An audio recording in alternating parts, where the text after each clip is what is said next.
Toda criança tem um filme de terror que causou muito fascínio ou muito medo nela e fez ela virar um cinéfilo voltado para essa arte, pensando bem nesse ramo, né, que hoje a gente chama de terror, horror, splatter, slasher, enfim.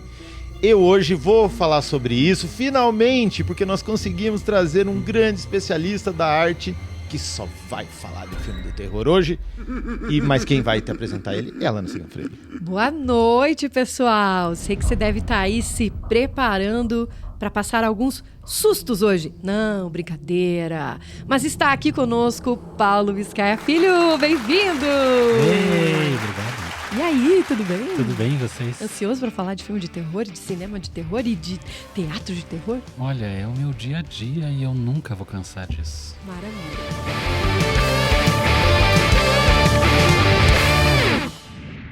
Programa começando, e você que tá aí ligadinho, não esquece de deixar teu like depois, escreve teus comentários, quer contar pra gente um pouquinho sobre o teu filme de terror favorito? Escreva aqui embaixo, porque a gente vai falar dos nossos também. Paulo Biscaia Filho é um nome aqui em Curitiba, Vigor Mortis, acho que foi o nome que te projetou na cidade para isso? Ou não? Estou enganada. Eu não sei, essa coisa de projetar. Eu faço minhas coisas, eu me viro. Uhum. Eu me viro, gosto de fazer meus trabalhos e faço o que acredito. Se isso vai projetar e tal, daí é uma outra história. Mas você acaba... Desde que eu consiga continuar fazendo essas coisas, está valendo. Maravilha. Agora, para quem não conhece, quem é de fora, não é de Curitiba, não tem ideia de quem é essa pessoinha aqui, gente. É uma pessoa que eu já estava com ele no radar há muito tempo para trazer para a gente bater esse papo, porque essa pessoinha aqui do lado, né, esse barbudinho aqui do lado, gosta muito. E volta e meia a gente conversa sobre filmes do Zé do Caixão e alguém fala assim: vocês têm que trazer o Biscaia para falar com vocês sobre isso. Você também era um fã de Zé do Caixão quando criança ou não? Não, você sabe que o meu fascínio pelo horror, especificamente horror, ele veio só eu um pouquinho mais adulto, já nos 17 anos, assim. Uhum. Talvez um pouco antes, quando eu estava... Mesmo ano que eu tive o clique que contar histórias através de cinema era algo que eu queria fazer...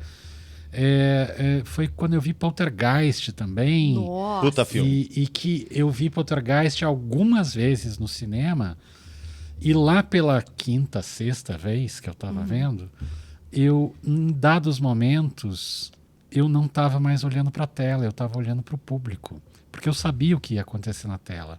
Me interessava a reação que o público ia ter. E ali eu acho que meio que começou a minha relação com o cinema de horror. Mas era cinema antes, contar histórias pelo cinema, antes de tudo.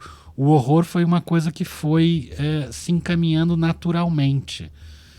Aí depois, quando eu estava com 17 anos e eu vi uma reprise do Exorcista no cinema. Delícia. Né, que quando ele estreou eu era neném, não tinha vamos como entregar ver. a idade aqui. Mas já existia. e aí eu peguei uma representação no cinema e sala cheia, uma sala de 600 lugares, lotada, uma sessão de domingo e vendo aquele público pulando em uníssono, né? Todo mundo junto, como se fosse uma coreografia. Aquilo foi tão lindo para mim, e ali foi mais um pontinho que foi me levando especificamente para o horror. Aí depois de eu me formar na faculdade, me formei em artes cênicas, eu fiz peça que também foi meio acidental, em cima do Edgar Allan Poe, do contista, escritor estadunidense, Edgar Allan Poe. E fiquei fã, como sou até hoje, né? Tem gente que, quanto mais a gente lê, a gente não é tão legal assim, porque né, agora que eu vi por trás, não como é tão bacana. É? O Poe não, o Poe quanto mais a gente lê, mais eu fico fascinado com ele até hoje. E daí já foi, como o Poe trabalha muito com horror, também foi direcionando pro horror. Fiz uma outra peça baseada em Poe, porque ele tem muitas obras bacanas, fui fazendo outra e outra. E na terceira, eu tive uma pessoa na plateia, essa história eu sempre conto, que foi quem fez o encaminhamento definitivo para a minha vida, que foi o Antônio Abujanra. Sim. Eu tinha trabalhado como assistente de direção para o Abu uma vez num evento que aconteceu na Ópera de Arame. E a gente ficou amigo. E o Abu tinha essa de adotar várias pessoas pelo Brasil, assim. E manter contato. Ele gostava muito de manter contato com algumas pessoas sempre. Ele veio algumas vezes pra cá, né? Sim, o André casou com uma curitibana uma época também. Então ele vinha mais. Eu acho que foi numa dessas, inclusive, quando o André estava noivando, alguma festa assim, o Abu veio pra cá e tinha essa peça minha em cartaz, que era baseada em Edgar Allan Poe. E ele viu e no final veio falar comigo, dizendo: ô Paulinho, por que você não estuda lá o Grand Guignol? E eu nunca tinha ouvido falar no tal do Grand Guignol. O que é isso? O Grand Guignol é um teatro que existiu em Paris desde o final do século XIX, que tinha sangue e tal. E no ano seguinte eu estava indo fazer o meu mestrado na Inglaterra. E quando eu cheguei para fazer o mestrado na Inglaterra, eu já tinha o tema da minha dissertação pronta, que era o tal do Grand Guignol. E fiz numa época que pouquíssima gente falava no Grand Guignol. Era um teatro cujo legado tinha se perdido. Ele fechou em 62, mas ele teve centenas e centenas de espetáculos sangrentos e de mistério, sangue, horror e tal, e que pouquíssima gente falava. Aos poucos foram surgindo outras pessoas aqui e ali falando mais sobre o Grand Guignol. Eu, como um pesquisador que naquela época estava um dos poucos, entrei nesse ciclo também, mas além disso fiz a Vigor Mortis, que você falou, como uma companhia de teatro, inicialmente só de teatro, que seria o espaço para trabalhar as coisas que eu tinha pesquisado sobre o Grand Guignol, esse teatro de horror que existiu e que tinha uma estética toda própria. Mais ligada ao sanguinolento, à violência explícita, no palco, ao vivo. Caraca. Mas é uma linha muito tênue entre o humor e o horror. Sim, com certeza. Né? Principalmente no teatro. Como driblar isso? Aí é que tá. Você misturou tudo. Eu não driblo mais, eu já tentei driblar. Mas eu não driblo mais, porque se você pegar um filme como, sei lá, O Gabinete do Dr. Caligari, que é um filme que já tem poucos anos, 105 anos, agora ele é de 1920, 105, 6 anos. Ele não causa horror mais hoje. Até pelo contrário, às vezes você vai ver aquela coisa em cinema mudo, preto e branco e tal, você até pode achar meio engraçado, exagerado e tal, você vai rir daquilo. Que lá atrás era muito assustador. Mas ainda tem um efeito muito interessante. Então eu acho que o horror, a maneira como você pode sentir arrepios, ela até pode ficar datada. Mas a estética disso e os temas que você trata, isso vai ficar para sempre. Né? E o Gabinete do Dr. Caligari é uma obra-prima até hoje, mesmo não dando medo em mais ninguém até hoje. Na minha cabeça sempre foi assim, será que não é porque eu tô velho e tô crítico, tô chato? Não, será? Pelo contrário, você pega um jovem, ele vai ver esses filmes e pode até gostar. Eu mostrei esse mesmo filme que eu citei como exemplo para minha filha quando ela tinha 15, 16 anos. E qual foi a reação dela? Ela curtiu o filme, ela achou o filme bacana, mas ela não tinha medo do filme. Tudo bem, a minha filha não é a melhor referência que eu posso dar, porque eu estava mostrando Chuck para ela quando ela tinha 10 anos. Então, ela já tem um conceito, ela já estava treinada. Ela tem um conceito bem formado já na cabeça. Né? Exatamente. Não, e ela cresceu também vendo eu fazendo sangue falso em casa. Você acabou. Ela acha que o Papai Noel não existe por tua causa no filme de terror. O pai né? dela era o Mr. M dos filmes de terror, gente. E aí, como é que faz? E ela ia visitar o set e tal, então ela sabia. Mas, enfim, mesmo assim, vendo pelos meus alunos, então. Tá. Eles não têm medo desses filmes. Mas eles percebem que tem algo esteticamente interessante ali. Uhum. E mesmo filmes não tão antigos, filmes da década de 70, 80, eles ficaram meio canhestros com o tempo, né?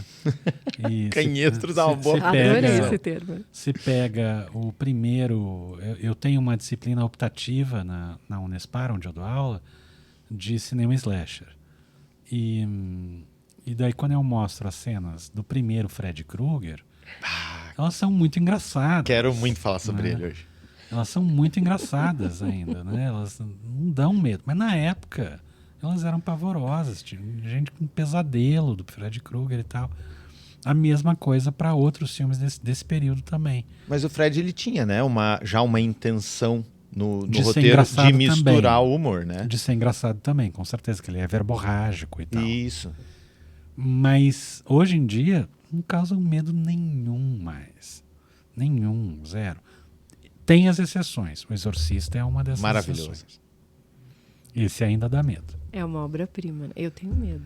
Esse Mas eu ainda tenho dá medo, medo, eu mas não sou referência, porque eu tenho muito medo de filme de vários de terror, assim, que para muitos, você teve medo da Annabelle. Gente, eu não assisto Annabelle sozinha, prefiro não assistir de novo, tá? Porque eu achei que foi muito pesado, né? Bruxa de Blair, por exemplo, quando eu assisti, tinham me dito que aquilo era real. Não tinha me falado que aquilo era uma filmagem. Não, eles falaram, não, isso aqui são imagens reais. Então eu assisti com isso na cabeça. Depois, quando falaram que aquilo era tudo encenado, achei uma idiotice. Cara, tá aí um filme que nunca me pegou. Não, tá vendo? Assim, não, Tá pelo vendo? amor de Deus. Tem a parte cultural. Eu né, não ainda, critico quem gosta, só digo que foi um filme que eu assisti e falei, cara, Não, eu já acho acho que super dentro do tosco. conceito que eu tinha de filme pesado, né, não se enquadra. Assim como vai ter gente que acha o Led Zeppelin pesado. E o cara que ouviu Cannibal Corpse a vida inteira vai dizer, cara, mas Led não. Zeppelin é passeio no parque, né? Mas tem uma trouxe- frase que eu gosto bastante e que eu pego pra mim também, do Guilherme Del Toro, que eu acho que ele define muito bem a carreira dele, e eu acho que é um bom jeito de eu pensar também a maneira como eu abordo o horror. Que ele fala que ele gosta do horror mais pela estética do que pela mecânica.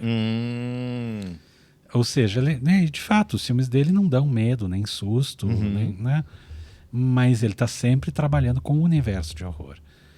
E eu acho que isso se encaixa um pouco no que eu tento fazer também. Claro, eu gosto de divertir. E também teve uma vez um estudioso de cinema de horror brasileiro chamado Carlos Primati.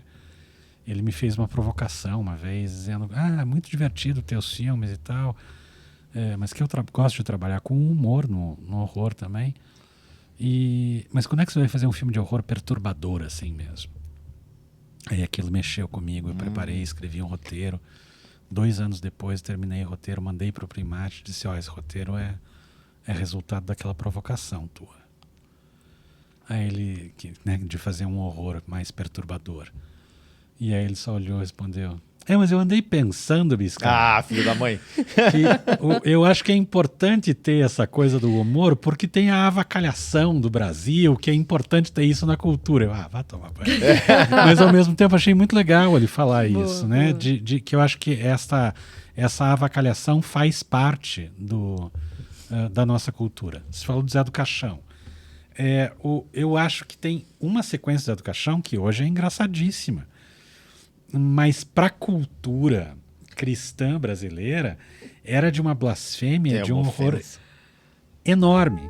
E que para mim é a minha cena favorita do A Meia-Noite Levarei Sua Alma. À meia-noite levarei sua alma. Acho que Que é a cena que ele...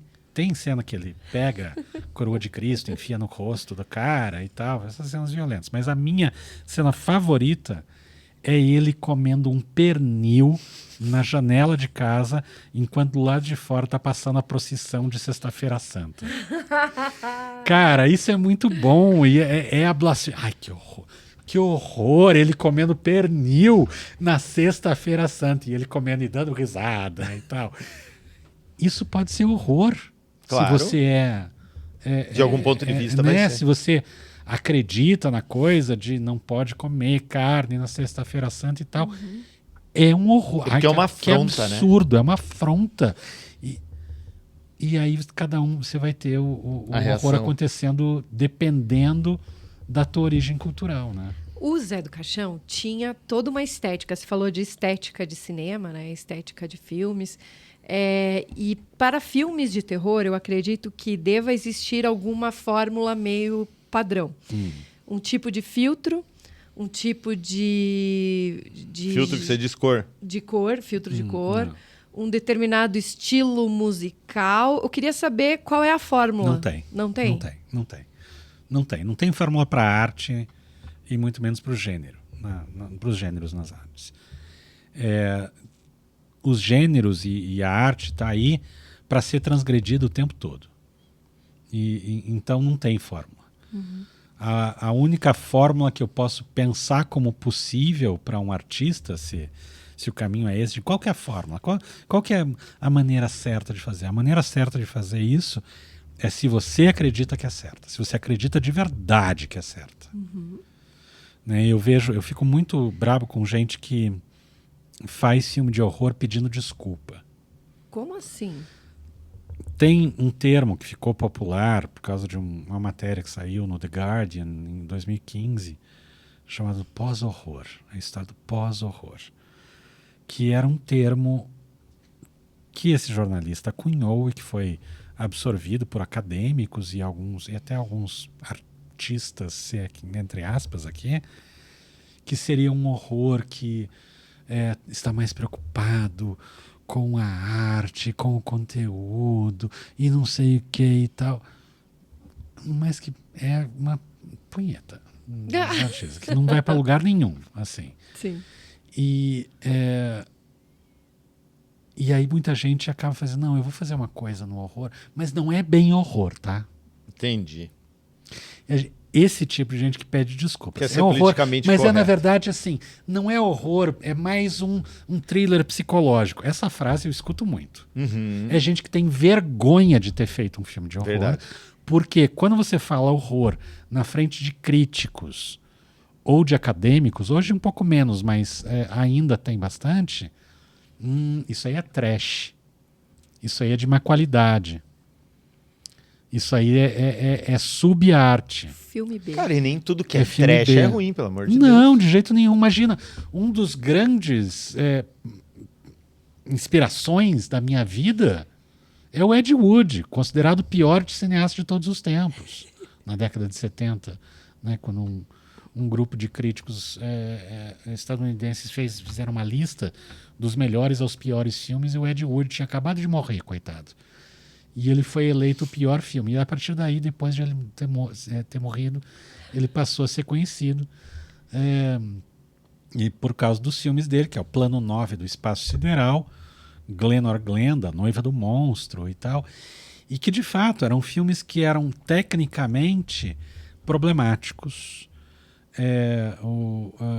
Qual era a palavra que a gente estava usando? Rústico. Não era nem rústico. Eram rústicos, sim, mas que poderiam ser considerados precários. Precários. Agora sim, Cabelo. Mas você olhava para aquele trabalho ali, e o fato de ter chamado o nome dele para a mídia como o pior diretor de todos os tempos, todo mundo começou a pegar os filmes deles assim, cara, é precário, é rústico, é problemático, mas tem inegavelmente uma paixão aqui. Tem um amor pelo cinema que é inegável, Não verdadeiro. é o fazer por fazer, né? Não é o fazer por fazer, não é o fazer por ego. Não é, tem aquele bloquinho no Rio de Janeiro do Me Beija, Sou Cineasta, né? E não é o fazer por ego, né? Eu faço cinema. Né? Que tem muita gente que faz isso. É o fazer porque você acredita. Porque você naquilo. tem tesão naquilo. Você tem tesão, que é quando me perguntam muito assim, né, no matéria de jornal, por que horror? Eu digo porque é a única coisa que eu sei fazer. Mas... É a maneira como que eu encontrei para ser útil para a sociedade. Mas daí eu quero que você tire uma dúvida, aproveitando esse ganchinho, porque quando a gente entrava na locadora de VHS, eu me lembro que naquela época havia um certo grau de simplificação, que era assim, comédia, drama, terror. Sim. Né? E depois de um tempo a gente começou a ver terror, horror, gore Enfim, um monte de classificação. Mas eu me lembro que as mais marcantes eram sempre terror e horror. Existe diferença? Tem gente que gosta de fazer uma divisão. Eu não gosto. Eu acho que elas se misturam bastante. Mas tem muita gente que fala que o terror está mais ligado aos filmes sangrentos, aos filmes que trazem uma violência explícita, que tem gore e tal. Isso é o terror. E o horror está mais ligado àqueles filmes que trabalham a sugestão e a sensação de medo. Entendi. Né? Então, pensando de maneira mais geral, genérica aqui, os filmes de terror são os filmes de assassino, os filmes de horror são os filmes de fantasma. Né? Talvez tenha... Mas como isso se mistura muito... Eu acabei de falar isso para vocês fizeram... só que eu não acredito nisso. Entendi. Não, mas é uma classificação eu não que acredito. É facilita um jeito de o pensar, que entendimento. muita gente pensa desse jeito. Mas eu não acredito, porque essa divisão ela é bem difícil mesmo de você ver. De repente tem um filme que tem as duas coisas. Claro. Né? Você vai pegar, por exemplo, o Evil Dead, que é um dos meus filmes favoritos. Tá anotado aqui para falar dele. Né, o Evil Dead, para mim, é um dos melhores filmes de todos os tempos. Evil Dead Acho 2, bom né? também. O primeiro também é incrível, mas o segundo é uma obra-prima. E é um filme que tem sobrenatural, sangue, um monte de coisa. E então aquilo é terror porque tem sangue, então ele anula o horror. Claro. E também ele é engraçado, mas ele é nojento.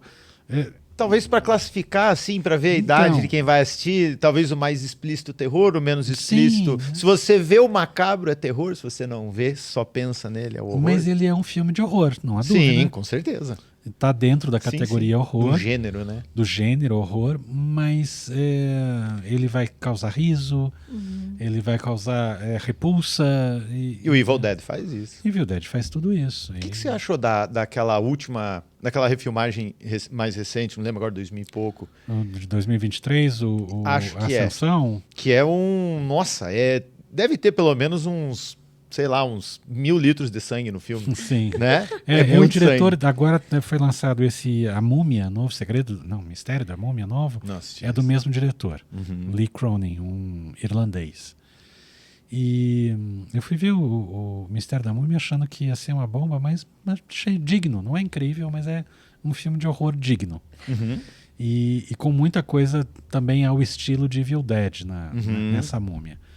E eu gosto bastante. Gosto bastante também do de 2013, dirigido pelo uruguaio Fede Álvares, que eu acho que ele resgata muito a coisa da violência, do gore, que era a intenção do Evil Dead 1 lá atrás. Então, eu até tô achando então que é esse, porque o tempo passa e às vezes eu confundo os filmes, mas eventualmente então, porque eu me lembro que tem uma refilmagem dessas 2000 para cá, que é refilmagem, que é literalmente a releitura do primeiro filme. Esse é o de 2013. É o de 2013, né? De 2013. Que eu é do me Fede lembro Álvares, que eu adorei. que é A Morte do Demônio refilmada. Isso de mesmo, 2013. A Morte do Demônio refilmada. E daí em 2023 teve Morte do Demônio Ascensão. Caramba, esse eu não assisti. Que é do Lee Cronin. Esse de 2013 é do Fede Álvares, que é um uruguaio. Maravilhoso. E esse ano vai ter mais um. Vai ter Nossa, o Evil vou ter que Dead assistir, Rise. Você E no tá ano que vem. atrasado, hein? E no ano que vem vai ter mais outro. Eles estão acelerando a franquia Maravilhoso. do Evil Dead, né? E que é o Evil Dead Burn, uma coisa assim. Não, o Burn é esse ano. E o ano que vem é o Evil Dead. Me fugiu agora qual é o sufixo que eles trouxeram ali. Mas está tendo. Eles estão trabalhando bem a franquia. Que legal. Agora, teve a série também, que é divertidíssima. Eu não assisti a série. Ash vs Evil Dead. Eu vi no stream, mas não assisti. É divertidíssima, uma delícia de ver. E que daí você tem, que não tem nada a ver com o filme de 2013. O filme de 2013 Tipo um spin-off, então. É uma continuação do Uma Noite Alucinante 3. Nossa, lá esse atrás. é muito louco, né? Que eu adoro também. Esse é aquele né? que o ele personagem volta pra Idade era Média. medieval. E aí ele fala, isso aqui É meu pau de fogo. Exatamente. Ah, maravilhoso isso. This is my boomstick. É maravilhoso. É muito bom. Grande Bruce Campbell. Grande Bruce Campbell. Filmaço. Eu tinha esse filme, eu gravei em VHS de algum lugar que passou. Eu tinha esse filme. Não sei se você chegou a ver o meu filme, o Morgue Story. Não. Morgue Story, veja, está disponível no YouTube, inclusive. Olha, vou anotar Para ser visto gratuitamente Vou e anotar. legalmente. Vamos tá deixar liberado. um link abaixo na descrição, então. E logo na primeira cena, eu faço que o filme ele bebe muito das obras do Sam Raimi, diretor do Evil Dead, e dos primeiros Evil Dead, e eu faço uma referência direta a Uma Noite Alucinante 3. Eu me lembro da reação desse de 2013, que assim, quando parecia que o filme ia acabar, ainda faltava pelo menos mais uns 10 litros de sangue para jogar na tela. E eu sempre achei espetacular isso. Eu tenho esse fascínio pelo cinema do horror, do terror, enfim. E essa daqui olhou para mim e falou, meu Deus, não acaba nunca. Eu falei, não acaba. Que bom. É um filme longo, Sim. né? Tem bastante entretenimento. Aí você falou de sangue. E você lembra que o Bruce Campbell aparece no fim dos créditos? Tem uma cena... É que eu não reconheço a pessoa dele, que é né? o herói do lado do Uma Noite Alucinante 3, e depois da série. Mas peraí, vocês falam tanto do sangue do filme de terror. Do que é feito o sangue do filme de terror? Qual é a receita do sangue perfeito? Depende do uso. Conta aí. Você disse que a tua filha via você fazer sangue em casa. Depende do uso. Vamos lá. Depende do uso. Eu tenho feito cada vez menos, porque daí agora ficou só na direção, na edição. No agora roteiro. Eu compro pronto. Não, tem a equipe que faz, a Michelle Rodrigues, que é atriz e efeitista, que trabalha comigo há muitos anos, aí tá maravilhosa. A Tati também, que faz. Quantos os litros efeitos. de sangue você tem em casa guardados? Não, agora nada, mas eu tenho um pouco de matéria-prima. Já tive meu estoque. Já tive meu então estoque. Vamos lá, conta Já pra galera tive alguns de casa. galões guardados em casa. Conta pra galera de casa como do se faz o uso, sangue. porque você tem que ver aonde que vai esse sangue. Se vai dentro da boca. Se vai, claro. né? Se não vai, se vai ser só na pele ou se vai só na roupa. Se ele é um sangue que tem que fazer splash ou se ele é um sangue que tem que correr bem lentamente pela pele. Então depende. Tá, mas depende. Depende. O básico, assim, que a gente básico. faz, que prepara principalmente para o teatro, que estoura na boca e tal, é o sangue de glucose de milho. Tá. Que a gente usava aquele caro. Lembra do caro? Agora não tem mais mercado. Sim. Difícil de achar. Aí eu vou na casa do confeiteiro ali, compro Ele tem a o textura básico. certa? Ele é bem... ele é bem viscoso. Tá. E agora esses de casa do confeiteiro, ele é transparente, ele não é amarelo, que nem o caro era. E então você pega aquela glucose de milho, você coloca um corante alimentício. Tá. Eu gosto do vermelho Natal. Legal. O vermelho Natal é o melhor para o sangue. É o tom perfeito. Às vezes pode ficar, dependendo da marca, dependendo da quantidade, do quanto você coloca, às vezes pode ficar rosinha demais. Aí tem um momento que é tenso. Tá. Que você vai colocar uma gota de azul. Para tentar tirar um pouco do rosa. E eu digo que é tenso porque se essa gota for um pouquinho mais gorda, fica roxo e não tem mais o que fazer. Você perdeu aquela receita. Tá. É que nem quando desanda a maionese. Certo. Não tem mais o que fazer. E daí depois, se você quer ele um pouco menos viscoso, tenta diluir um pouquinho mais em água. E esse da assim roupa, vai. assim, que não precisa comer, assim, né? O ator não vai sentir o gosto. Aí tem várias outras bases com que você tinta? pode usar. Não. Ketchup? Não. Geralmente é com pigmento ou corante. Bom, O legal do corante, esse de glucose de milho, também pode ir na roupa, só quando é em quantidades maiores, você tem que deixar mais aguado mesmo, né? Mas o pigmento forte. Mas o corante alimentício é legal porque ele sai fácil quando lava. Agora, você que está em casa, que está curtindo esse papo, já deixou teu like, já escreveu teu comentário, eu quero te fazer uma pergunta. Quando criança ou adolescente, alguma vez você chegou a fazer um filme? Aquele filme caseiro que você tacou aquele ketchup na roupa e deixou sua mãe doida porque tinha uma cena incrível de terror? Conta pra gente aqui embaixo. Sim, porque nós fizemos isso quando éramos pequenas. E eu vou deixar o link aqui embaixo, porque sim, eu resgatei esse filme, tá lá no meu Baú da Lana, no meu outro canal aqui, gente, que é O Melão Assassino. É uma obra-prima de Laila, Liana e Marina. E eu, Lana, as 3 primas, as 4 primas. As 3 primas, 3 tuas Não, primas. as 2 primas É, e as e a 2 irmã. a minha irmã. Eu acho que toda criança quis fazer um filme de terror em algum momento em casa, De algum né? momento, em algum momento, Era um sim, melão. sim. Você que chegou a perseguia fazer também? pessoas. Não, porque assim, quando eu era criança, a ideia de câmera não era tão acessível. A gente Claro. fez em VHS, assim. É, tipo, então, VHS eu já era adolescente. E né, assim, quando- plano sequência, entendeu? Tipo aquela coisa, fazia cena aqui, daí trocava de roupa rápido, ia lá, fazia a outra, entendeu? Eu era adolescente que editou o filme, né? Olha Elas que só. atuaram, né? Não, Porque e nessa a época... ideia de editar VHS era impossível. Não, ainda. 2 VHS, Ah, 2 fita VHS, pra aquela edição de aquela fita coisa. pra fita. Daí Mas não, não. sabe como é que era a nossa edição? Era na câmera. Era plano de sequência, não, como é que chama? Era tomada única. Em Tomada Tomada única. única em tempo real. assim, né? Exatamente. Loucura, Isso né? Tem que tirar o chapéu para essas criadoras. Não, é uma delícia. Quero é saber muito de legal. você. Conte suas histórias aqui embaixo. É, Genial. a gente fala desses filmes, né? Nós crescemos assistindo aqueles filmes dos anos 70, 80, 90, que pelo menos pra mim eram os que mais marcavam, né?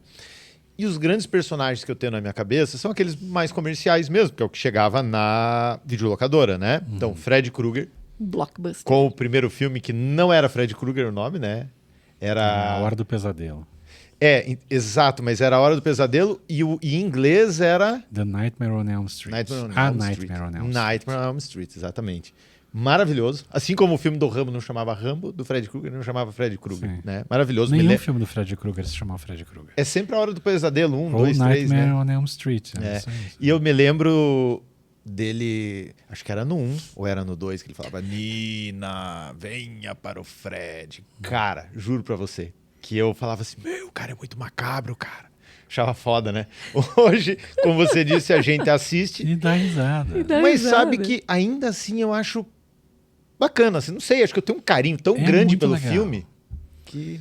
É muito legal. O primeiro filme é muito bom. O Wes Craven, que é o Espetacular. diretor desse filme, dirigiu o Pânico também, né? Sim. Então, que é outro clássico. E outros filmes aí na década de 70, Hills Have Eyes e tal.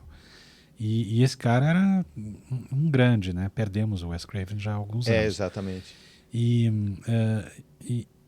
ele criou um personagem. Eu falo na minha disciplina de cinema slasher que que é um retorno das origens da maneira como uma comunidade olha para um assassino. Porque quando você está lá atrás, no século XIX, ainda antes da era de ciência dos que o século XX trouxe, você tinha muito folclore. Sim. Né? E mesmo hoje, não tem uma cidade no interior do Brasil que não tenha o seu lobisomem. Claro. Né? Mas o que era o lobisomem? Era um cara, ou uma situação, ou mesmo um bicho mesmo. Mas uma coisa muito concreta, mas que as pessoas fantasiavam. Sim. Traziam uma imagem onírica, um sonho, né? Para aplicar naquela situação daquele assassino ali. Então a gente vai ter os lobisomens, os vampiros e tudo isso que é inventado, que é fantasioso, que é abstrato.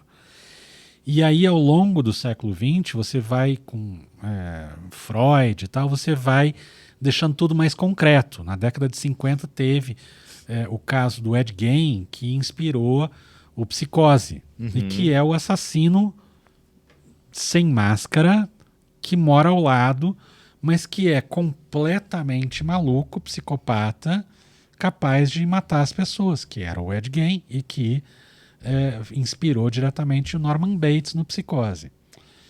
E aí a gente vai começar a ter toda uma safra de assassinos mais concretos, mais reais, e mesmo os primeiros slashers, né, que se você pega o Massacre da Serra Elétrica, Maravilhoso. que é incrível, maravilhoso, mas que são homens, né? Homens São pessoas. loucos. É uma família disfuncional, é um understatement aqui, né? Mas é uma família totalmente masculina, sem referência feminina, e que perde, na ausência de referência feminina, perde completamente a sensibilidade e só se expressa pela violência.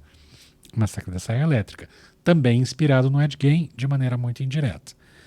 O Michael Myers, ele também era um menino que matava. Ele não começa sendo totalmente sobrenatural. Depois, o sobrenatural vai aparecendo nele.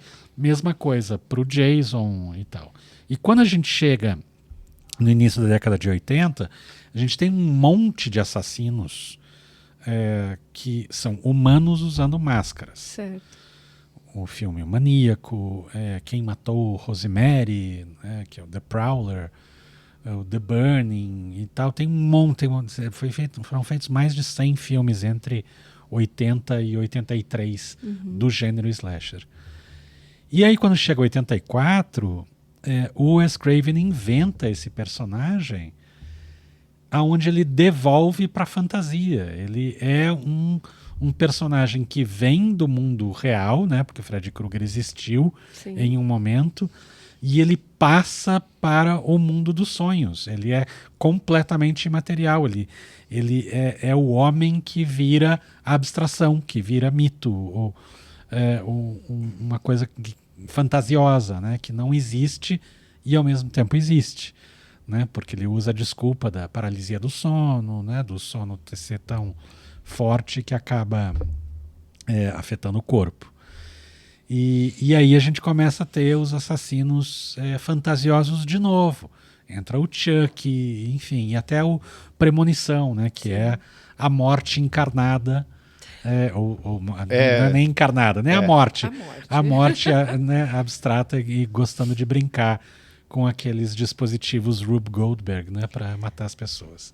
Agora, tem um personagem que é muito comum nos filmes de terror, que é a freira. Por que as pessoas têm tanto medo da freira? Por que se coloca uma freira em muito filme de terror? Porque a religião assusta. Tem vocês trouxeram um professor aqui para o podcast. Adorei. Daí eu vou ter, maravilhoso. Eu vou entrar em modo professor total. Por favor. Vamos lá. Mas tem um ensaio muito famoso do H.P. Lovecraft, um escritor de contos de horror da década de 20, 30, e que concebeu o universo do Cthulhu, né? Não sei se já ouviu falar do Cthulhu, que é um deus antigo que está adormecido e quando ele acordar acabou para a humanidade. Tem uma música do Metallica que é The Call of Cthulhu. The Call of Cthulhu, que é o conto, né? O nome do conto do Lovecraft é o chamado de Cthulhu, né? E o Lovecraft ele tem um ensaio sobre literatura de horror, onde o começo é célebre. A frase que ele coloca logo de cara é célebre, que ele fala: o sentimento mais antigo da humanidade é o medo. E o medo mais antigo da humanidade é o medo do desconhecido.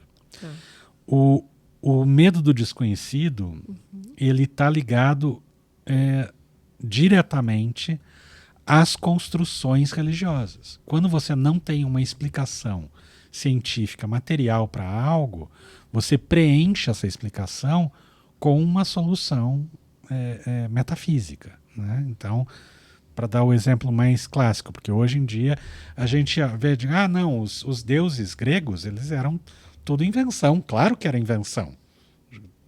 Lá atrás não era tão invenção assim. Tudo bem que os gregos tinham um outro tipo de relacionamento com os deuses, mas enfim, você dizia, tem um raio caindo no céu. De onde é que veio esse raio?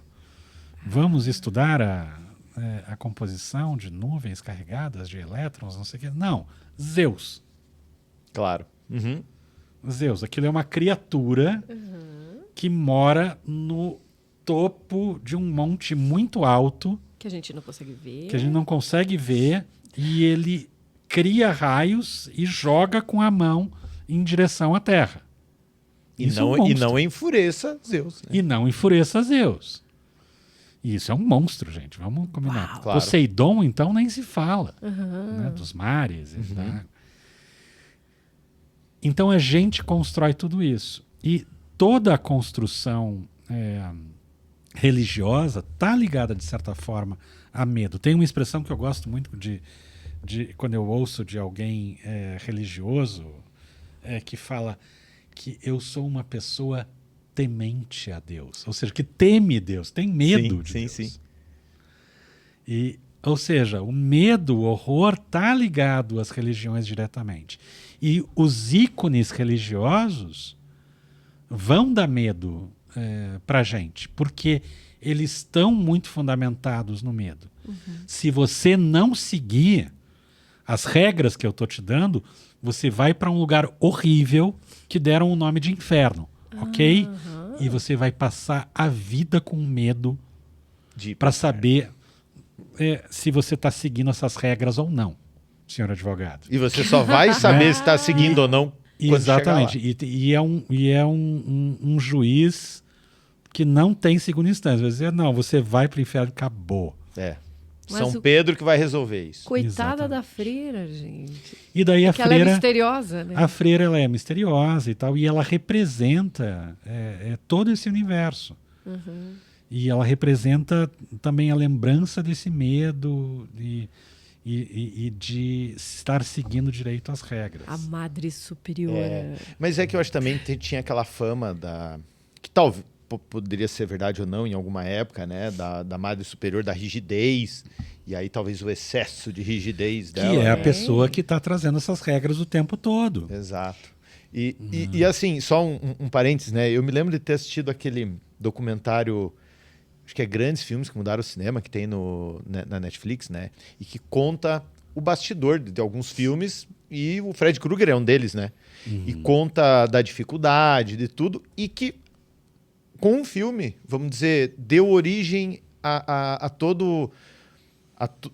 vamos dizer assim, a empresa que cria filmes, né? E se não fosse Fred Krueger, não financiaria tantos outros filmes que vieram depois, porque se não fosse o ativo, né, o que ele se tornou para essas pessoas, para todo mundo ali, para o diretor, enfim, para quem caracterizou, para a cenografia, ele sustentou essas pessoas e deu capacidade deles fazerem outros filmes. Então, goste você ou não do Fred Krueger, né? Tem a importância dele, né? O estúdio, me sumiu a palavra. Tem um filme, tem um cara que todo mundo conhece hoje em dia, ganhou o Oscar e tudo, que é o Peter Jackson, do Senhor dos Anéis. Sim. Antes de fazer o Senhor dos Anéis, o Peter Jackson, na Nova Zelândia, ele fez 2 filmes que no Brasil têm títulos deliciosos. Eu acho que até o título em português no Brasil é melhor do que o original. Lá vem. Raro, que né? é o primeiro dele, era o Náusea Total. Se eu não assisti. Náusea Total é um filme sobre Muito bom mesmo. Um grupo que está defendendo a Terra contra alienígenas malditos que vieram para a Terra em busca de carne humana para uma cadeia de fast food intergaláctica. Nossa, esse foi longe. Foi longe. Maravilhoso. Que horror. Feito com dinheiro, com apoio de dinheiro estatal, inclusive, da Nova Zelândia. Nossa. Mas foi o cara que depois transformou Nova Zelândia num centro. E já vou chegar lá. Uhum. Depois ele fez outro filme que também é uma outra obra-prima. Se você gosta de Evil Dead, você vai amar esse, que é o Brain Dead, Fome Animal. Conheço. Fome Animal, é do diretor do Senhor dos Anéis. Conheço. Acho fodástico esse filme. Não, Fome Animal é E é genial. um filme que um dia tentaram me ofender. Que eu falei, Fome Animal. Fome Animal não é terror. Caiu naquilo que você falou. Fome Animal é filme trash, é pastelão. Caralho. Pois é. Daí, Filmaço. É gente que tá querendo ficar em cima, dizendo, não, eu sou maior do que isso. Cultural é o que eu consumo, não o que você consome, né? Então, posso até te contar uma anedota célebre sobre isso. Por favor. Daqui a pouco. Só terminar essa história aqui. Aí ele fez o Fome Animal, ficou muito famoso. Depois ele fez o Almas Gêmeas com a Kate Winslet, que foi o primeiro filme da Kate Winslet. Que tem coisas de universo fantástico, horror ali, que é um barato, lançou ele mundialmente. Ele foi para Hollywood e fez um filme com Michael J. Fox chamado Os Espíritos, The Frighteners. E o filme não teve um êxito de bilheteria muito grande, mas é bem gostosinho o filme. Mas foi o primeiro filme que ele teve um orçamento maior. Na época eu acho que era 20 milhões de dólares, alguma coisa assim. Não é muito. Para Hollywood é um orçamento bem modesto. Mas para ele era muita grana. E ele olhou para aquilo e disse: é muita grana. Eu acho que com parte desse dinheiro, em vez de eu contratar uma empresa de efeitos visuais, eu vou criar uma empresa de efeitos visuais. E ele criou a Weta. E a Weta existe até hoje. Ele não é mais sócio da Weta, ele já vendeu a Weta.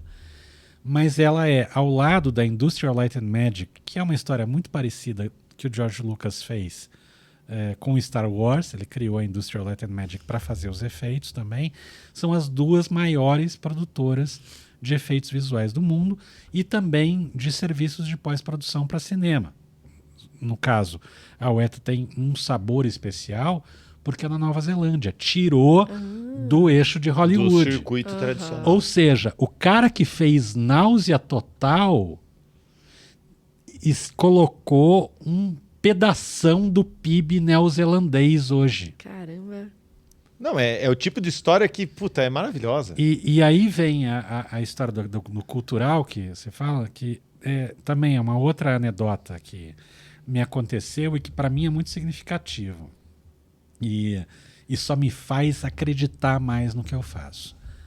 Quando eu estava para fazer o meu segundo longa, que é o Nervo Craniano Zero, eu botei num edital daqui do município e tinha uma comissão, como tem sempre em todos os editais. E eu soube depois, por alguém que vazou, o filme foi aprovado, realizei o filme, tá aí. Mas anos depois eu tive uma informação vazada de uma pessoa que fez parte da comissão desse edital, dizendo que aconteceu a seguinte conversa, que eram 3 pessoas que estavam ali na comissão e elas diziam: esse projeto sim, esse projeto não, esse projeto sim, esse projeto não. Pegaram o meu, Nervo Craniano Zero, esse projeto não. E essa pessoa que vazou disse: por que não? Porque o projeto está bem montado, dá para ver que o filme anterior, que foi o Morgue Story, teve um impacto bacana e tal. Ele prova que ele sabe realizar o que ele está se propondo a fazer. Então, por que não? E aí uma pessoa dessas que tinha dito não, disse: porque isso é horror. E horror não é culturalmente relevante. Ui, Nossa Senhora. que isso, gente. E aí ela conta, e eu devo minha gratidão a ela, que ela resolveu peitar, assim... 2 coisas. Primeiro, por que horror não é culturalmente relevante? Quem disse que horror não é culturalmente relevante? E segundo, quem somos nós para dizer o que é culturalmente relevante e o que não é? O filme aconteceu, tem um monte de gente que... o filme anterior desse cara aconteceu. Um monte de gente que viu, um monte de gente que... Não é culturalmente relevante, então eu não vou aprovar? Eita. Pela minha régua... Eita. De gosto, de gosto estético? Preconceito? Preconceito mesmo. Preconceito com gênero. E só que é um gênero que, como eu acabei de dar o exemplo, mudou a economia de um país inteiro. Exatamente. É isso, porque não é culturalmente... Porque não é culturalmente relevante. Não, Que louco. Quando alguém fala isso é porque certamente desconhece o quanto a obra ligada a esse tipo a esse gênero do cinema, como ele traz de receita nos Estados Unidos, como ele traz de receita... o Japão tem um certo grau de referência também. Ali no início dos anos 2000, que teve todos os filmes de J-horror e tal. Né? É interessante, então, porque a pessoa desconhece isso.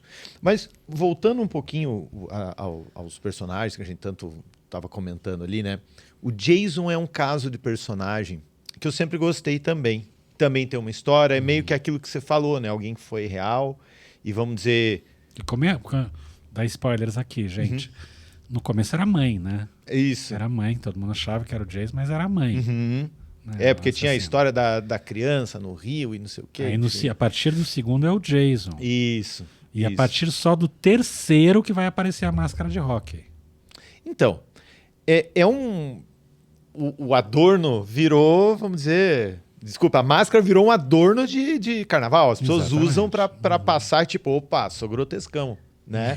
Mas o Bill Walk faz sucesso. O Michael Myers também tem aquela também é... Você sabe de onde é que veio a máscara do Michael Myers? Não. Né? Não sabe? Não, pelo menos É não lembro. muito divertido. A máscara do Michael Myers é uma máscara do William Shatner, o Capitão Kirk do Star Trek, Capaz. que eles pegaram, pintaram tudo de branco Nossa. e essa é a máscara do Michael Myers no filme original. Agora você falando, eu tô achando que esse também tava naquele documentário do... Revelações. Não tenho dúvida, porque essa É verdade, acho que também tava no essa é uma documentário. história clássica Não, e filmes de terror, enfim. Agora, falando do Leatherface, que eu acho espetacular. Primeiro, que tem muito sangue. Leatherface, pra quem não sabe, é o Massacre da Serra Elétrica, que é o né? pior, esse é o pior título, né? Porque Nada serra a ver, elétrica é uma motosserra, gente. Exato. Não, é absurdo, Não é né? serra elétrica, Porque é motosserra. É que a gente chama alguns chamam de serra elétrica, talvez até quem escolheu isso influenciou o brasileiro a falar errado, porque vai motosserra, ser. né? Exatamente. Mas o nome em português está Massacre da Serra Elétrica. Enfim, mas eu acho um filme espetacular. Me lembro que o primeiro que eu assisti foi o 3. Do 3 aqui daí, sabe aquela coisa assim, igual De Volta ao Futuro, eu assisti primeiro 2, depois eu fui pros outros. E eu acho espetacular, e eu tenho, inclusive, o DVD do primeiro, que é de 71, acho, né? 74. É verdade, até teve comemoração agora há um tempo atrás, né? Uns anos atrás, porque ele completou ali uma idade... 50 anos. Ele completou 50 anos. E tem as refilmagens, que eu acho maravilhosas também, né? Tem uma de 2005, acho que é demais, assim, que é, né? Eu tento fazer ela assistir comigo, mas não consigo, cara, não consigo. Então, onde eu quero chegar com isso é o seguinte. Então, nós temos um filme que é uma franquia de sucesso, não teria tanta refilmagem, né? Pode não ser culturalmente tão relevante quanto outros filmes, mas... E a pergunta que eu te faço é, o quão difícil é você fazer essas refilmagens e ser aceito? Porque você está querendo ou não, Tá criando uma pegando comparação, algo né? que já está certificado pela audiência como excelente, como obra-prima, porra, e trazendo uma abordagem mais moderna. Cemitério Maldito lá, a história do gato, né? Que a gente quis assistir. Como é que seria na Mas refilmagem? o Cemitério Maldito ainda teve, vamos do dizer, gatinho uma quando ele refilmagem, volta. né? Se não me engano. Ele é um filme que ele tem, tipo, histórias que vieram depois. Teve o início, teve, É né? difícil fazer uma refilmagem. E não só é manter difícil, como eu fico fidelidade imaginando a à dificuldade que é de manter... É como falar assim, redesenho Fusca. Porra, dificílimo, né? Você vê algum Mas erro... fizeram. Claro, Né? mas você vê alguma coisa assim, você fala, tem filme que não ficou bom. Não, e primeiro a gente tem que dizer, o que quer dizer que não ficou bom? Claro, que não é Porque fiel, tem talvez. aqueles, O tem Alligator. aqueles que, O Alligator é que horrível. não são... que a mas- gente sabe que o filme não é bom, mas a gente se diverte. Eu quis dizer, não é bom assim, vamos dizer, Né? não parece uma história que veio do filme Mas aí da tem linhagem algumas original. coisas. Vamos tentar compreender o original Tá. Sim. e tentar entender o que podem ser algumas das sequências. Né? Tá. Então você tem, no original, o Tobe Hooper estava fazendo lá em 1974 assumidamente, isso pode ser uma surpresa, mas ele era estudante ainda, ou tinha recém se formado, e ele estava fazendo um filme sobre o trauma Tá. pós-guerra do Vietnã. Certo. Não, o Massacre da Serra Elétrica 1 é um filme sobre esta sociedade extremamente patriarcal, Tá. belicosa e destruidora. Uhum. Né? E você vê aquela sequência famosa da menina entrando na casa. A casa do lado de fora, ela é branquinha, ela é bonita, ela é toda aquela casa do ideal americano, né? Do pós-Segunda Guerra Mundial, daquela vida, daquele American lifestyle e tal. E daí quando ela entra naquela casa, ela vê pedaço de corpos no chão e ela mesma é puxada para dentro daquela porta de metal, pendurada como um pedaço de carne no açougue, né? e tal, e assim vai. E dentro da casa, dentro daquele país que parece todo bonitinho de fora, lá dentro tem toda a podridão. Então era disso que ele estava falando no primeiro filme. Ele mesmo fez a continuação em 1986, né? O Massacre da Serra Elétrica 2. Bom também. Só que ali ele pegou uma outra vibe. Ele já assumiu que ele estava indo para o entretenimento, que ele estava indo para a diversão. O filme não tem a mesma carga de horror ou de significados do primeiro, Mas ele tem, uma cena do Leatherface fazendo como se fosse uma luta do Luke Skywalker com o Darth Vader, do Leatherface com o Dennis Hopper de xerife, lutando cada um com a sua motosserra, fazendo aquela faísca e tal. É legal, é divertido, é vazio, é esvaziado de significado, mas é consciente o esvaziamento. Sim. Né? É consciente esse esvaziamento. Assim como o Evil Dead é um filme que não quer dizer nada. Nada, ele não tem nenhum... Só ele só é entretenimento, mas é um baita entretenimento. Sim. E aí depois você vai ter o 5 lá na frente, é um filme que vai explorar o lado trans do Leatherface, porque ele, assim como a base dele, que é o Ed Gein, aquele assassino da década de 50, e o Norman Bates, ele estava querendo transformar o seu corpo no corpo da mãe. Sim. Assim como o Buffalo Bill no Silêncio dos Inocentes, que é outra inspiração do Ed Gein. E daí é um filme que fala sobre o lado trans do Leatherface. Não é super bacana, mas tem uma intenção nova que traz ali. E assim vai. Então eu acho que tem que encontrar a razão de ser. Sim. Falando nisso de encontrar a razão de ser, você sabe o caso clássico do segundo Freddy Krueger, Hora do Pesadelo 2? O que tem? Que ele é um filme que depois de muito tempo ele foi lançado e na esteira do sucesso do primeiro, do sucesso de bilheteria do primeiro, digo, vamos fazer mais um filme com esse tal de Freddy Krueger aí, que é o cara que aparece no sonho e mata as pessoas. Mas a mitologia não estava ainda hiper construída, o histórico. Depois no 3 falaram que ele foi o filho de uma mulher que estava no manicômio e foi violentada por 1000 maníacos do manicômio, e ele era o filho dessa violência e tal. Não tinha isso, isso foi aparecer depois, a partir do 3. No 2 não, era só um cara de cara queimada que matava as pessoas no sonho. Vamos fazer um filme com isso aí. Contrata um roteirista aí para fazer isso. Aí contrataram um roteirista que era gay. Uhum. E ele usou o Freddy Krueger para falar uma história sobre sair do armário. Certo. Mas ele contou isso dentro de uma história do Freddy Krueger. E não falou para ninguém. Ele escreveu o roteiro pensando nisso o tempo todo, mas não falou para ninguém, nem pro diretor do filme. Caraca. E essas pistas, esse contrabando que ele colocou no filme, foi aparecer anos depois. Nem quando depois de fãs lançado, né, do Freddy Krueger, em especial fãs gays do Freddy Krueger, foram olhando e dizendo: tá meio gay essa história aí. E ninguém melhor do que eles foram para detectar isso. localizando alguns pontos, esses pontos. E daí, depois de anos, disseram assim: não, era a intenção. E o diretor disse: não, eu não sabia. E Até o ator porque se soubesse, talvez tivesse rechaçado a ideia. Exatamente. E o filme recebeu críticas bem negativas Olha na época. isso, isso é muito curioso. Mas é porque estavam olhando para a coisa errada, que era só o filme do Freddy Krueger.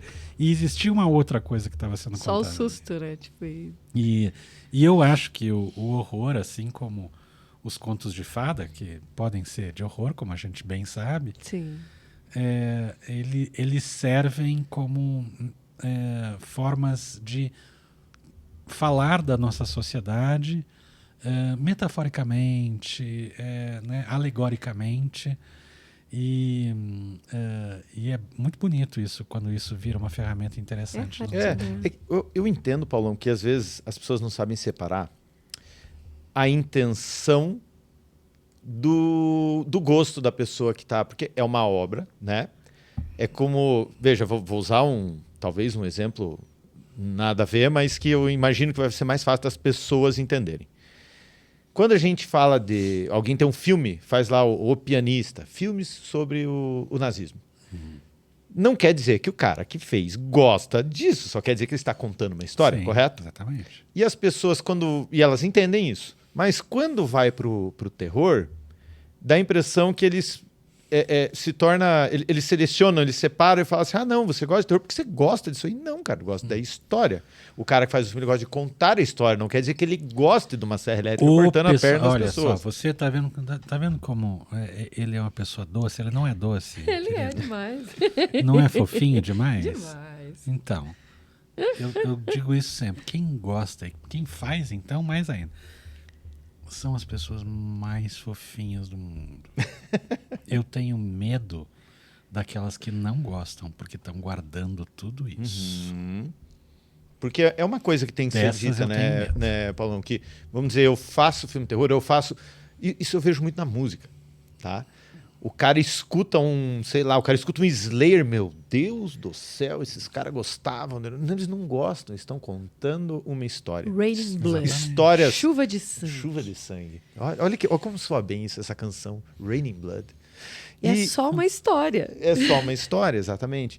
Assim como, sei lá, a pessoa que de repente gosta de colecionar moedas que eram da Alemanha naquela época, não quer dizer que ela seja aquilo, né? Vamos dizer, é uma admiração por um determinado objeto, né? Ou por uma história. E eu faço questão de não, e se você falar sobre isso. O horror, ele é uma forma de você desopilar. Uhum.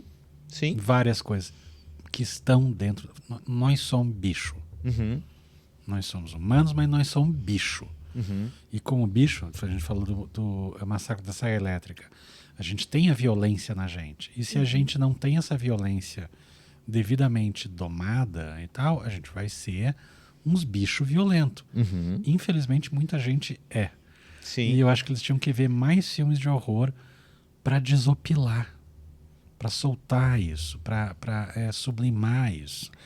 Os meus amigos que fazem filme de horror é tudo um bando de gente fofa, querida, sorridente, que sabe, que gosta de ajudar o outro e tal.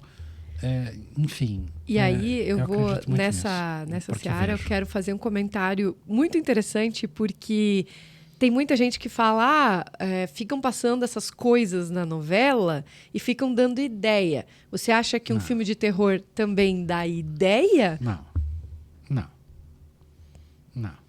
Por favor, não. Que absurdo, né? Não. Aí assim, primeiro, É que eu precisava falar isso. É o tipo de... Sabe o tipo de pais que acham que a escola serve para dar educação para a criança e não conhecimento? Mas a educação, a criança é terceirizada para a escola. Sim. Minha filha agora está trabalhando em escola e a gente fala muito disso, né? Tem pais que dizem, não, se a criança ela é legal com as pessoas, tudo isso quem vai ensinar é a escola. Não. É ao contrário. Não. Os pais têm uma função importantíssima em passar valores. E você tem que compreender esses valores, a importância desses valores. E o horror, muitas vezes, acaba até reforçando isso. E reforçando, no caso Sexta-feira 13, são valores bem Velho Testamento. Uhum. Né? Porque se você faz sexo antes do casamento, você vai morrer, com certeza. É aquela metáfora criada para dar medo, para assustar. Mas daí, óbvio que daí a gente dá risada. Mas eu estou falando de outra coisa, né? De você compreender o valor de respeitar o outro. E os filmes de horror, eles são uma oportunidade de você, inclusive, se colocar no lugar do assassino e dizer, e se eu não quiser respeitar o outro? Daí você vai ver um filme de horror, se vira, o assassino, termina. Depois de 90 minutos o filme acaba e você volta para a tua vida normal. Sabendo que aquela experiência que você teve não é quem você é. Mas é sentimentos que nós temos porque somos humanos. Mas a gente não exercita isso na nossa vida. A gente exercita isso apenas na fantasia. E tudo bem. Tá tudo certo você exercitar isso de maneira saudável na fantasia. Jogando videogame. Digo, então todos os jogadores de videogame são assassinos seriais potenciais, né? É isso que eu ia falar. Uhum. Não. É óbvio, se você traz para uma criança, e isso é muito importante, discernimento, Isso. e é por isso que eu não tive problema nenhum em apresentar filmes de horror para minha filha muito cedo. Primeiro porque é o que bota pão na mesa.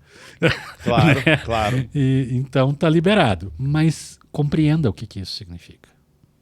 Compreenda quais são os significados disso. E antes de mostrar o Chuck para ela, eu contei essa história inclusive para o Don Mancini. Don Mancini é o criador do Chuck, né? O roteirista do primeiro Chuck. Que massa. Conheci ele. Eu mostrei o episódio da Toki Tina, que era uma bonequinha falante da série da década de 60, da Além da Imaginação. Eu digo, olha, teve a Toki Tina, aí depois isso inspirou também o Chuck e tal. E fui mostrando aquilo como uma evolução estética. Então, e daí ela falava, quando algum colega dela disse assim, eu vi o brinquedo assassino. Eu digo, mas você sabia que o brinquedo assassino, na verdade, é da Toki Tina? Eu digo, que insuportável, mas não precisa tanto. Mas de ter esse discernimento, de que é um personagem ficcional. E esse discernimento. Que representa coisas que nós também somos, mas não agimos desta forma. Exatamente. Esse discernimento talvez seja mais fácil de digerir pelas pessoas quando elas assistem filmes, por exemplo, de entidades, né? Coisas que elas de fato não vê, porque ela, enfim, provavelmente o filho não vai querer virar uma entidade do mal, né? Um demônio, né? Tem aquela frase também assim, não, você fica mexendo com isso, vai atrair.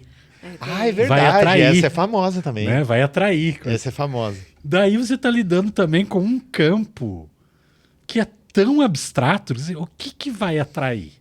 Se eu assistir Cemitério Maldito, será que o gato vai ficar assassino? Não, é energia ruim. Vai trazer energia ruim. Gente, olha, energia ruim... É satanista.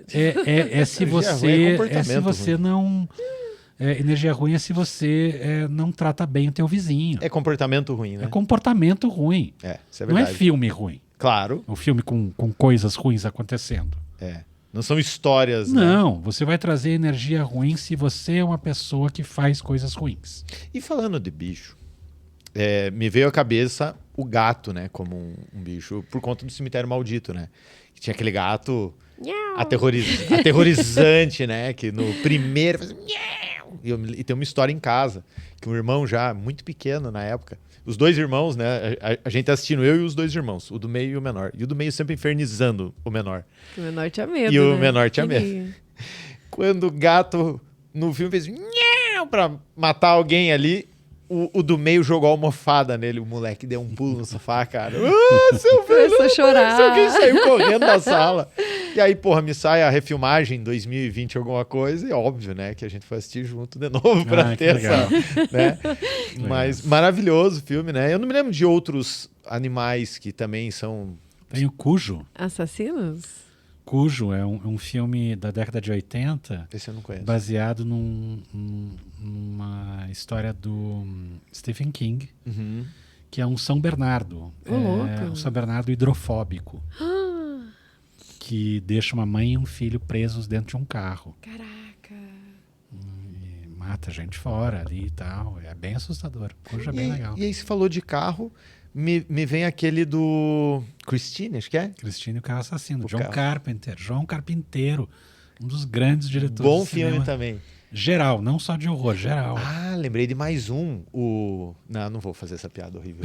Apesar que o Christian Agora Wing começou, o John fala. Carpenter não gostava. Não, eu ia falar o decurralado, o encurralado.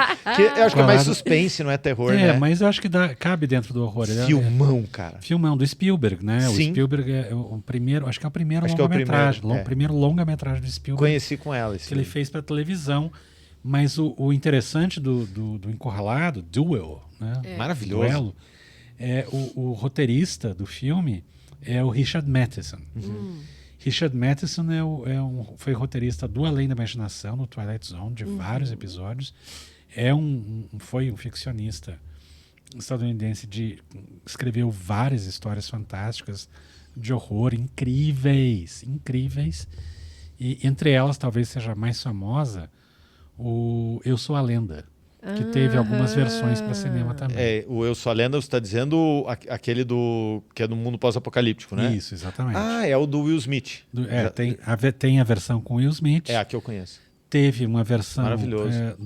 na década de 70 com o Charlton Heston, chamado The Omega Man. Nossa, dias.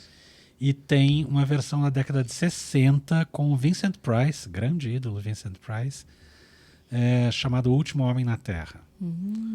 Onde ele é o único humano matador de vampiros num mundo dominado por vampiros. E, spoiler, é por isso que ele é uma lenda. Porque é um mundo dominado por vampiros e ele é o monstro que mata a humanidade, ou a vampirada. A vampirada. Que tá ali.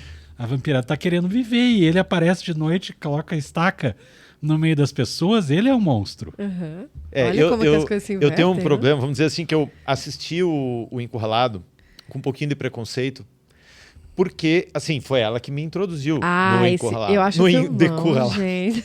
Encurralado. Aquele caminhão. Sabe por quê? Porque eu tenho um preconceito, aquilo. eu assumo, com filmes de terror que não tenham nomes aterrorizantes, entendeu? Aí você vai falar, encurralado, o que deve ser encurralado, entendeu? Agora você vai falar assim, o carro que esmaga cérebro. Aquele caminhão lá, depois você pega a estrada, depois vê um caminhão passando, você já começa a lembrar do filme. Você vê o jacaré, que é um caminhão desse com a frente longa, né? Que a gente vê bastante no Brasil, alaranjado normalmente. Aí já fala do encurralado. Mas eu tenho esse preconceito, sim. Pra mim tem que ter nome grotesco, entendeu? Eu não sei por quê. Não precisa, não. Agora, a gente tá dando várias referências aqui. A gente tá dando várias referências de filmes legais. E eu quero saber se na Darkflix temos esses filmes todos. O que tem na Darkflix? Temos. Eu vou fazer aqui um jabá pro Hernani. Certo. Meu amigão lá do Darkflix. E eu vou dizer, eu não ganho nada com isso. Talvez eu ganhe um pouquinho, porque tem meus filmes lá também. Opa! Então vem uns centavinhos para mim. Boa, boa. Mas além dos meus filmes e de outros filmes brasileiros que tem no Darkflix, Darkflix é um serviço de streaming brasileiro que custa super barato, R$ 9,90 por mês. Barato, né? E eles têm um acervo, o catálogo deles. Pense num filme de horror que você ama. Tem. Tem lá? Tem, dos grandes clássicos. Que máximo. Tem. O que você pensar, tem. Ele tem um programa de aquisição de direitos lá que o catálogo dele é incrível. Sensacional. Incrível. Né? Ter uma plataforma para juntar todos os filmes favoritos. E antes da gente continuar o nosso papo, eu quero te dar uma dica muito especial, gente. Se você está em Curitiba, já pensou em ter o teu podcast para conversar com os teus clientes, com os teus patrocinadores, com os teus apoiadores e amigos? Gente, agora é possível. Temos vários estúdios na cidade, mas temos um que é muito especial e é quem patrocina o nosso projeto, que são os estúdios da Toca. Aqui você encontra, gente, um serviço muito legal, com 5 câmeras em 4K, um áudio de qualidade e, claro, não podia deixar de falar da localização privilegiada. A gente está no coração do Centro Cívico e aqui você também encontra um espaço híbrido para você trazer o teu fotógrafo e o teu videomaker e fazer a tua produção. Sim, temos o Estúdio 2, com fundos infinitos, com opções de cenário para você fazer aquela gravação de depoimento mais sério ou ainda aquela sua foto nova pro LinkedIn, por que não? Então, olha só, o contato está aparecendo aqui embaixo, entre em contato conosco. Procura mais informações também lá no nosso Instagram, @estudiosdatoca. Entre em contato conosco que a gente está esperando por você. E, Paulo, a gente, se quiser fazer um filme de terror, dá pra fazer nos estúdios da Toca? Tudo dá pra fazer nos estúdios da Toca. Dá pra fazer filme de terror, dá pra fazer filme policial, dá pra fazer filme de comédia, acho que o comédia é mais fácil de fazer. Eu também acho. Mas, enfim. Agora eu quero puxar um outro assunto que tava aqui esperando pra falar contigo. De uns anos pra cá, digamos talvez uns 15, Paulo talvez vai saber dizer melhor, veio a onda da febre dessa coisa de filme de zumbi.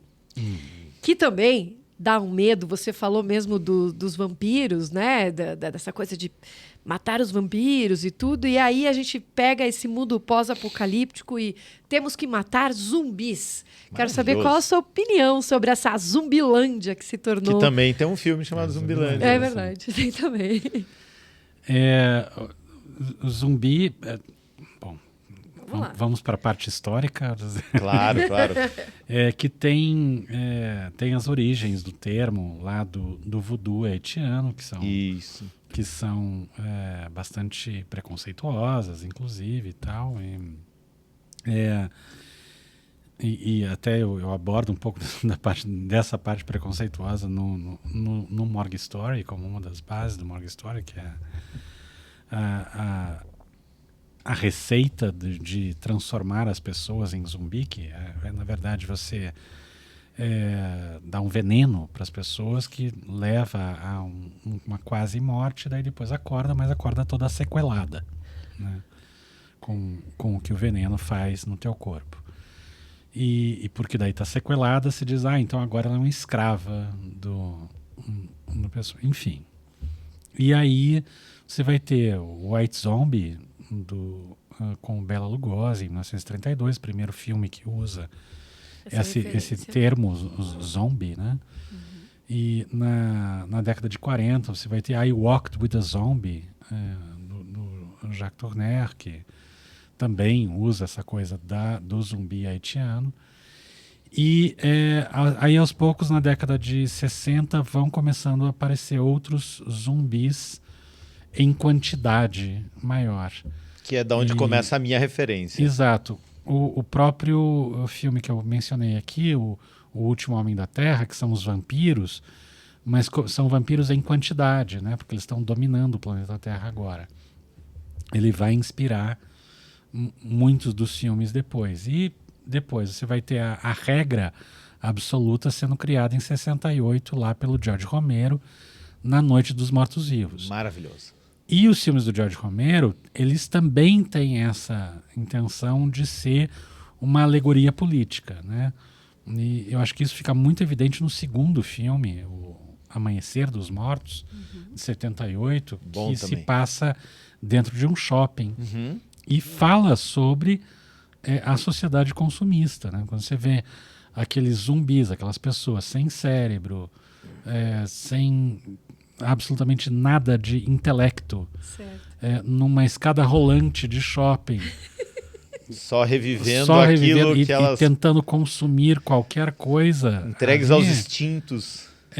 Aí você está vendo que tem uma intenção clara ali de fazer uma crítica à sociedade de consumo. E uma baita propaganda para a Volkswagen, né? Também. Então tem isso, mas o fato de você estar em um mundo, eu acho que aí vem a parte política mais estranha, né, e mais próxima da gente, né? Que é você estar num lugar onde você vê que a maioria das pessoas perdeu a capacidade cognitiva e está só caminhando e como animais vorazes e sem nada, e daí você vê que tem um monte de gente que acaba sendo mordido e passa a fazer parte dessa horda. Nossa. Ou que aceita fazer parte dessa horda.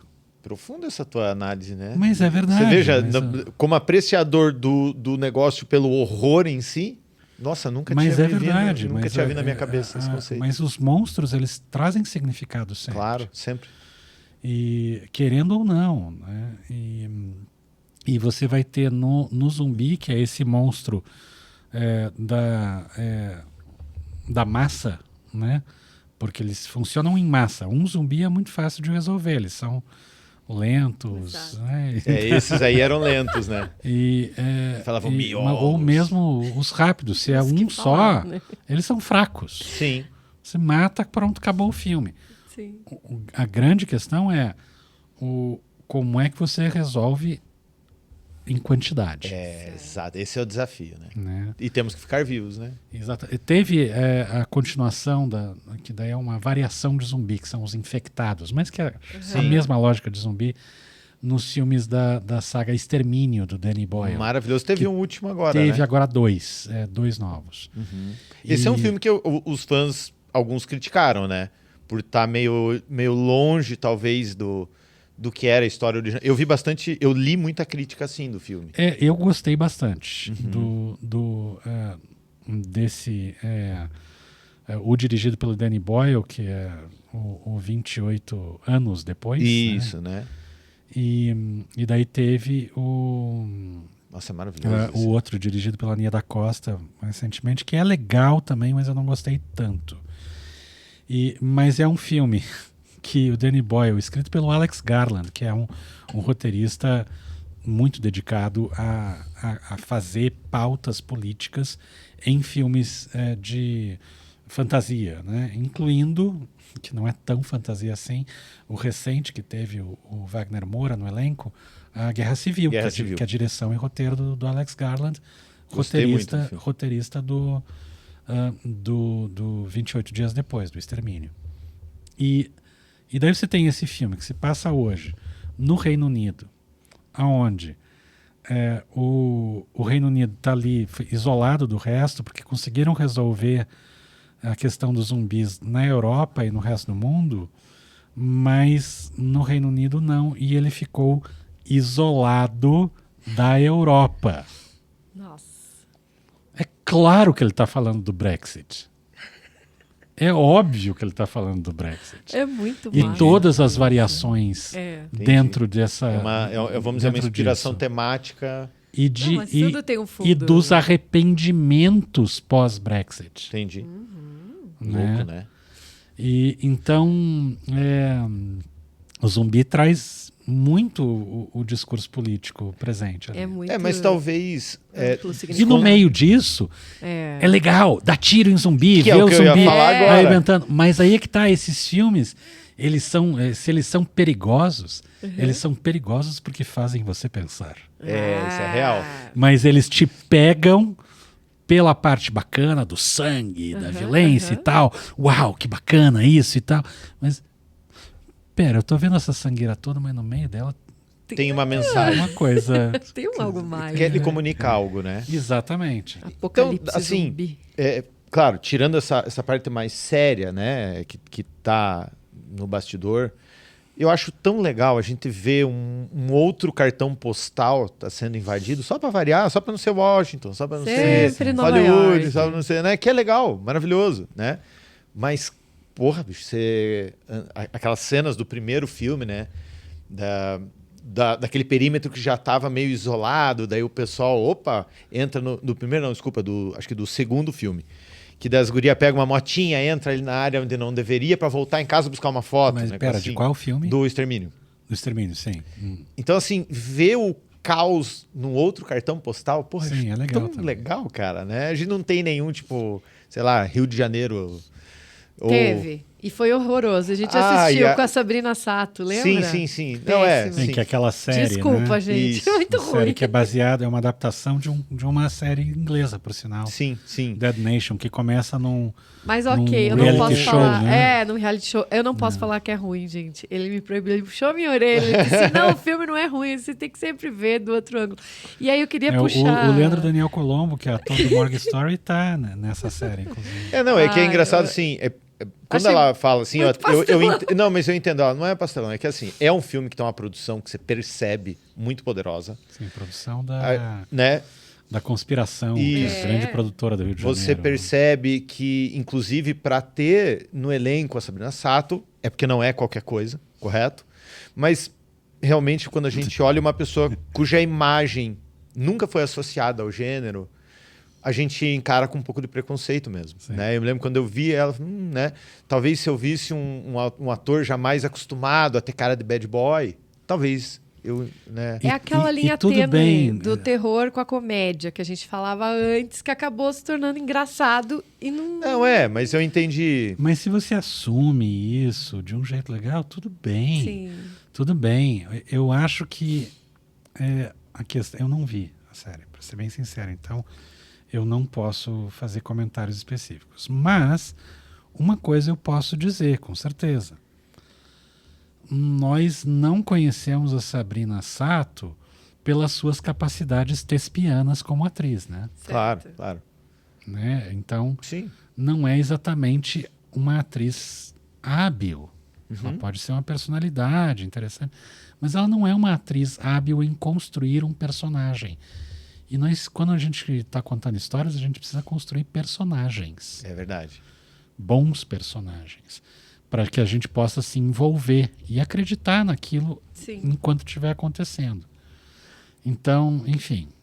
E aí, falando em séries, eu lembro quando também assistíamos há muitos anos atrás o Walking Dead. Walking Enfim, a gente Dead, assim, acompanhava todas as temporadas e tal. Depois a gente deu um tempo.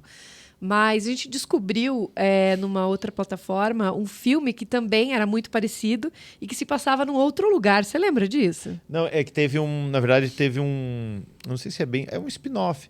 Teve o Walking Dead ali, aquele que começa em Atlanta, e tem me sumiu o nome, que é parecido, mas que é da mesma, é também do mesmo patrocínio, do mesmo estúdio, tudo, que daí é o mesmo evento acontecendo do outro lado dos Estados Unidos. Isso. Fear the Walking Dead. Fear the Walking Dead, que é Fear um the Walking spin-off Dead, que que aí é uma fizeram, né? outra abordagem. Eu achei muito bacana essa ideia. Não, de... maravilhoso. É uma forma de você capitalizar com a Você série. assistiu?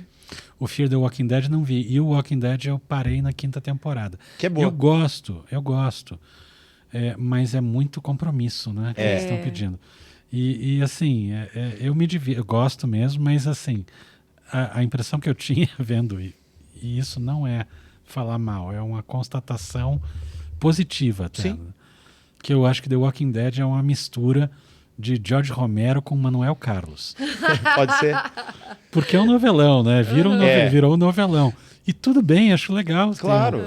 um novelão com zumbis. Sim. É, Né? Eu adoro aquele filme que tem uma tradução horrível no Brasil, o Todo Mundo Quase Morto, Shaun of the Dead. Sim. Do Edgar Wright, com o Ruivinho lá, me fugiu o nome agora. Esse eu não vi. Simon Pegg, que é uma comédia de horror, de zumbi, e que tinha um slogan perfeito, que é uma comédia romântica com zumbis. Com zumbi. Eu lembro disso aí. Tava no Você trailer. não viu esse? Esse Não você vai vi. adorar. Esse é um filme eu bom vi. para quem não gosta de horror. Não é que eu não mas, gosto, eu tenho medo. Mas sabe Então, que mas esse você não vai ter tanto medo. Vai curtir. Walking Dead é interessante que o personagem mais icônico, assim, opinião de muita gente que eu já conversei, que eu acho que meio sem querer, assim, surgiu um personagem do outro lado, vamos dizer, né? Tem o lado bonzinho e o lado malvado, né? Das pessoas, no caso, né? Não tô falando dos zumbis. Mas tem que é o Negan, que tem, assim, uns diálogos dignos de Tarantino, assim. O cara Sim. que escreveu as falas dele, Ele tipo, virou meme, né? Ele virou, assim, maravilhoso. E eu acho que é o personagem que mais o pessoal tem menos saudade do Rick Grimes, que é o principal, e tem mais do Negan, que é um canastrão, que é um cara que Malvadão. ele é malvadão e ele te faz sentir medo sem levantar a voz. Ele fala baixinho contigo. Só que com taco de beisebol, com um arame farpado. Aí eu já não tava mais vendo. Que é a então Lucille. não É o vi nome tanto. dele. Ele tem um nome Sim. carinhoso, que é a Lucille. E ele é muito tranquilo. E ele é inteligentíssimo. Só que ele tem a Lucille na mão, você já fica com medo dele. Gente, agora... Tinha a assassina também, aquela que tinha uma katana. Sim, mas ela é do lado bonzinho. entendi. Ela é do lado bonzinho. E eu queria mudar de saco pra mala agora, tá? Você é um cara, assim, mais do CGI? Ou mais do efeito especial prático? Ou você mescla as duas coisas? Você gosta também do FX digital? Como é que é? Eu gosto de contar boas histórias. Certo, Qual vai ser a ferramenta para contar essa história não me importa. certo. É divertido demais, é gostoso demais e é mais confiável também você ter o máximo de material feito na cena. Fisicamente. Então, dos efeitos práticos. É bem mais confiável e é uma base boa para você partir disso. Hoje de manhã eu estava revendo os efeitos digitais com o Nick Mafton, que faz os efeitos para uma porrada de filmes, para mim inclusive. E E eu adoro, daí a gente fica conversando sobre as técnicas, estratégias, toda coisa nerd que eu tenho também. Então eu gosto disso. E eu gosto da ideia da computação, das ferramentas de inteligência artificial como ferramentas de apoio que são importantes, sim, e que estão aí, né, e a gente não tem como a gente negar. Eu acho que, pelo contrário, a gente tem que aprender como que nós podemos nos fazer valer dessas ferramentas. Não apertar um botão e esperar o primeiro resultado. Não é automatização, disso, né? Não é automatização, não é criar meme, né? Que eu acho que estão usando inteligência artificial para criar meme. Dizem, isso é inteligência artificial. Não é. A inteligência artificial é uma forma de você automatizar coisas. Eu, como editor, que eu também sou, além de diretor, tem várias coisas de IA que são incríveis. Por exemplo, você poder fazer a transcrição de um vídeo, onde eu possa encontrar uma palavra, um momento específico do diálogo, sem precisar ficar procurando. Aí eu me concentro na parte criativa. Certo. Claro. E não na parte excessivamente técnica. De ficar, né? Exatamente, a parte enfadonha de ficar procurando as coisas e tal. Mas na parte criativa, a parte que vai fazer diferença. E isso, a inteligência artificial não vai mexer. A parte criativa de verdade. Quando você vê uma imagem pura, feita inteiramente por IA, você vai ver que ela pode ser boa, mas ela não tem alma. Não tem alma, muitas vezes. Em algum ponto ela não te convence. Agora, quando você usa isso em conjunto com algo que é realmente com uma outra imagem feita por alguém, a alma começa a aparecer. Claro. Então ela é uma ferramenta que eu vou colocar no meu fluxo de trabalho, sim. Se ela me ajuda a contar as minhas histórias e me ajuda a contar minhas histórias também com uma otimização de custo, que é importantíssima. Agora, uma coisa que é insubstituível é uma boa sonoplastia. Sim. E eu quero saber em quem você aposta. Quem faz a tua sonoplastia de filme Demian de terror? Garcia. Demian Garcia, que faz não só a mixagem de som, como a trilha sonora também. Tem que ter, né? Eu conheço o Demian há 30 anos. E a gente foi se formando profissionalmente junto. A gente é colega também na FAP, ele é professor de som no curso de cinema e defendeu recentemente o doutorado dele, o som no cinema de horror também. Então o Demian é o cara. Que legal. Mas precisa ter bons captadores de som também no set, né? Pessoal com microfone legal, sabendo administrar a captação de som legal, e tem muita gente. Recentemente trabalhei com o Lucas Maffini, que é um outro grande profissional de captação de som. E então eu gosto muito, com o Demian, a gente conversa muito sobre qual vai ser a identidade, porque a música também é o personagem. Exatamente. Qual vai ser a identidade? Agora, recentemente, a gente finalizou um curta-metragem que também serve como prova de conteúdo para um longa-metragem, para um slasher chamado O Tiradentes. Podemos falar dele depois. E aí a gente teve muitas conversas sobre como chegar no tema do Tiradentes, que era para ser uma coisa simples, industrial, não exatamente parecendo que sai de um instrumento, mas talvez de alguma coisa de dentista e tal. E aí a gente chegou num tema lá que é só uma nota. Assim como o tubarão, que são duas notas, né? Tadã, e você já sabe do que você está falando. Ou no Psicose, que é tan, tan, tan, tan. Como que você trabalha essa nota. E o Demian criou um tema pro Tiradentes, que é que é só um grunhido, assim. Eu já fiquei com medo só de imaginar. Eu já imagino isso num violoncelo. Essa é a cara, mas não é um violoncelo, é um som, como eu disse, industrial, esquisito, quase etéreo também, mas metálico, que parece a broca também. Caramba! E a gente chegou nesse E é importante, lugar. né? E é muito legal, e é muito Criar essas gostoso referências, ter né? isso. E ter alguém como o Demian Estudando isso que sabe fazer isso muito bem é um exatamente. privilégio. Criar essas referências é muito importante, né? Eu me lembro do Sexta-feira 13. Sempre que ele vai aparecer, ou melhor, quando ele poderia aparecer em cena, o Jason, se eu ouvia um... Porra, você sabia que o cara, né? Fantástico! É que você falou disso aí, eu falei, nossa, lembrei do Jason, né? E o tema do Halloween, que tá em todo lugar, né? Claro, claro. Dá a impressão, é uma coisa meio de urgência, de crítico, de medo, de tipo, preciso fechar a porta de uma vez, né? Gera essa... Uma ansiedade, né? Uma música que gera ansiedade. E eu imagino que hoje em dia, claro que eu O acho que som é muito importante. Claro. Excelente. Eu imagino que toda época tenha as suas dificuldades ou os obstáculos a serem superados para você criar uma grande obra, né? Vamos dizer que hoje em dia o efeito prático talvez seja colocado muito em xeque porque você está vendo tudo com uma resolução impressionante. Você enxerga defeitos que não enxergava no passado, né? Então não é incomum a gente assistir um filme que foi bem digitalizado e ver detalhes que você fala, nossa, dá para ver o não sei o quê O Alligator, que eu tava comentando. que não daria para ver na época, né? Péssimo! Você repara em coisas assim, tipo, cara, você assiste filmes Os antigos e defeitos fala, especiais? nossa, olha o problema. ali. Você acha muito defeito Vamos falar em defeitos no que você especiais assiste, agora. assim, Eu não fico ligado nisso. que senão também você fica pilhado, né? Não fico ligado nisso. Quando eu vejo um filme, eu tento me deixar levar pelo que o filme está propondo. Tentei uma imersão mesmo. Perfeito. Pela emoção do filme. Você não tenta ver quem é que tá mexendo a cortininha lá no fundo. Teve uma vez, eu nem sei quem foi que me deu, eu posso estar entrando numa grande enrascada, porque pode ter sido uma pessoa próxima, mas eu não me lembro. Eu acho que não era tão próxima, não.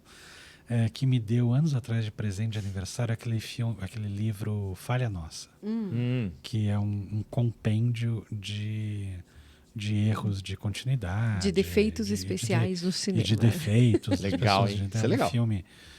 Um filme que se passa na Grécia Antiga e passa um avião atrás, esse tipo de coisa. Eu dei esse livro. Por Porque quê? esse livro não me serve para nada. Falando de erro de continuidade, no Nervo Craniano Zero teve uma cena que a gente só podia fazer um take, a gente só podia filmar uma vez, porque a gente ia tocar fogo, inclusive tocamos fogo no estúdio ali e tal. Ai. E não podia repetir, não tinha como.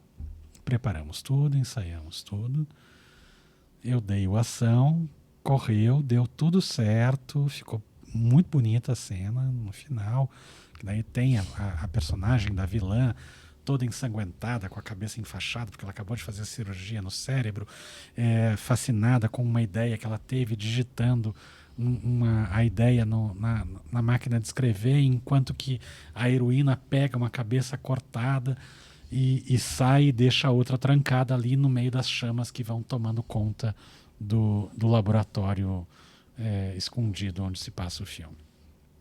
E aí a gente se corta, valeu, todo mundo aplaudiu e tal. A Nika, que é uma excelente profissional de audiovisual, uma câmera incrível, na época ela trabalhava como continuista, né, para ver. Ela olhou e disse, ai não, tem um pote lá no fundo que na história, na cena anterior, ele deveria estar no chão, mas ele está em cima da mesa. Bah. E não tem como repetir. Ai, não. Eu falei assim, Nika, eu entendo teu trabalho e você está certa em querer fazer o melhor. Você está certíssima. Agora, se no meio dessa zona toda que aconteceu aqui nessa cena, Alguém olhar para aquele alguém tiver pote. prestando atenção naquele pote lá no fundo, a culpa não é tua. A culpa é minha de fazer um filme tão chato que as pessoas vão prestar reparar atenção no nisso, pote. reparar Não nisso. pode.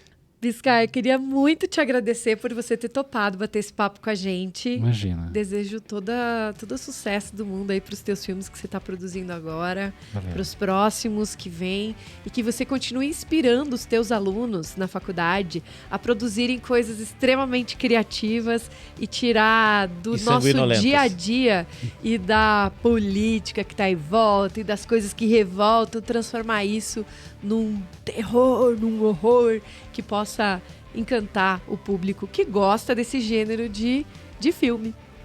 Tomara. Obrigado. Podem me seguir nas redes sociais. Por favor. Eu sou o @Biscaia Boa. no Instagram. E a produtora, que também tem as coisas lá, as novidades lá, é o @VigorMortesHorror, tudo junto. Maravilha. Que horror, hein? E sigam também o Janho, o Festival de Cinema Fantástico de Curitiba, @Janho Fantástico. Quando que é o próximo? O Janho vai acontecer em agosto, final de agosto Agosto. esse ano, Legal. que deve ser a nova data. E a gente tem também, todos os meses, na última sexta-feira do mês, o Cineclube Necrotério acontecendo no Museu Paranaense de Ciência Forense, no antigo necrotério. Uhum. A gente tem projeção de filmes de horror. Desde o ano passado fazemos mensalmente Olha! isso. Pra nós galera vamos saber fazer da isso. programação, é no... Acompanha esses arrobas aí, o Janho Fantástico, o Vigor Mortis Horror e o @Biscay. Eu coloco em todas. Aliás, tem que tirar o chapéu pro Janho, porque é um festival que movimenta essa cena fantástica, né, de imaginação, traz novos autores, diretores, a galera que está produzindo esse tipo de conteúdo, especialmente aqui na nossa cidade, na região, no Brasil inteiro, e já revelou muitos talentos, né, esse festival. Tá surgindo novos nomes aí, com certeza, que Muito estão bom. recebendo prêmios no festival e conquistando aí o público. Muito Legal. bem. E eu desejo muito sangue fake pra você. Muita Obrigado, fake. coisa grotesca e macabra nos seus filmes pra gente assistir. E eu quero pedir pra você que deixe o seu like macabro aqui pra gente, dê um soco no like. E, por favor, acompanhe, deixe um comentário educado também que nós vamos achar legal. Acompanhe o trabalho do Paulão, acompanhe o nosso trabalho Se também. inscreva no canal. Se inscreva no canal, é Se verdade. inscreva no canal. Eu sou o Paulo, essa é a Alana, esse foi o Paulão e você está nos estúdios da Toca. Muito obrigado por nos assistir. Um abraço e até o próximo episódio. Tchau, tchau.